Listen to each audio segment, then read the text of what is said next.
Today, I rise to speak about this very important legislation, absolutely crucial legislation the Senate is considering tomorrow.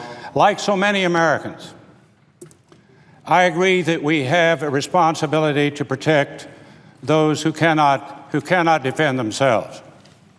That is why I am a co-sponsor of the Pain-Capable Unborn Child Protection Act. This critical legislation would simply prohibit abortions after an unborn child reaches 20 weeks of development.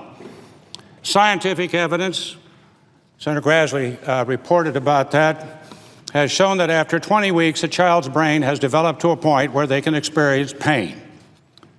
Now, with modern medical advances, even children born at this early stage have a chance to survive.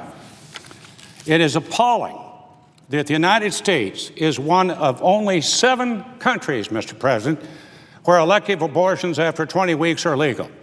Only 7 countries. How can our country take pride in protecting human rights when we continue to allow this practice to happen within our own borders? A poll conducted by Quinnipiac University found that a majority of Americans support now banning this abhorrent practice. Representing the values shared by a majority of Americans should be a bipartisan effort. We need to work together to protect innocent life. And so many of us are now troubled. So many Americans are troubled by the recent videos of Planned Parenthood employees selling fetal tissue for a profit. Those videos have helped the American people understand exactly what life at conception means. This legislation is a line of defense for protecting unborn children from Planned Parenthood's unconscionable practices.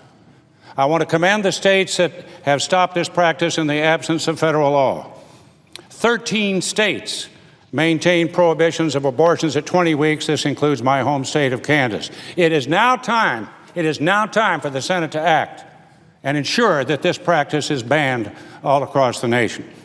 I encourage my colleagues to unite on this issue and support this critical legislation. Thank you, Mr. President.